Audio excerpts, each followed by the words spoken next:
বাংলাদেশের বর্তমান রাজনৈতিক পরিস্থিতি উত্তাল। প্রধানমন্ত্রী শেখ হাসিনা পদত্যাগ করেছেন এবং ভারতে আশ্রয় নিয়েছেন। নোবেল বিজয়ী ডক্টর মোহাম্মদ ইউনূসকে অন্তর্বর্তীকালীন সরকারের প্রধান উপদেষ্টা হিসেবে নিয়োগ দেওয়া হয়েছে। ছাত্র আন্দোলনের কারণে এই পরিবর্তন ঘটেছে। শেখ হাসিনা প্রধানমন্ত্রীর পদ থেকে পদত্যাগ করেছেন এবং বর্তমানে তিনি ভারতের অবস্থান করছেন। তার পদত্যাগের কারণ হিসেবে ছাত্ররা আন্দোলন ও রাজনৈতিক অস্থিতিশীলতা উল্লেখযোগ্য। ডক্টর মোহাম্মদ ইউনূসকে অন্তর্বর্তীকালীন সরকারের প্রধান উপদেষ্টা হিসেবে নিয়োগ দেওয়া হয়েছে। তিনি দেশের স্থিতিশীলতা ফিরিয়ে আনতে এবং অবাধ ও সুষ্ঠু নির্বাচন নিশ্চিত করতে কাজ করবেন। বাংলাদেশে ছাত্র আন্দোলন শুরু হয় কোটা সংস্কারের দাবিতে।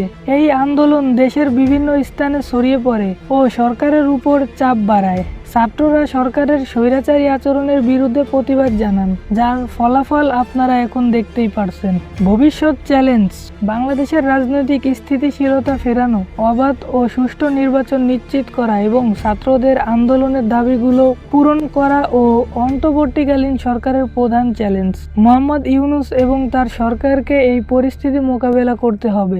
সবশেষে বলতে চাই, বাংলাদেশের বর্তমান পরিস্থিতি অত্যন্ত অস্থিতিশীল। ডক্টর মোহাম্মদ ইউনূসের নেতৃত্বে অন্তর্বর্তীকালীন সরকার কিভাবে চ্যালেঞ্জ মোকাবেলা করবে এবং দেশের স্থিতিশীলতা ফিরিয়ে আনবে সেটাই দেখার বিষয়। তো ভিডিওটি ভালো লাগলে অবশ্যই লাইক, কমেন্ট, শেয়ার করবেন এবং চ্যানেলে নতুন হয়ে থাকলে সাবস্ক্রাইব করবেন। ধন্যবাদ।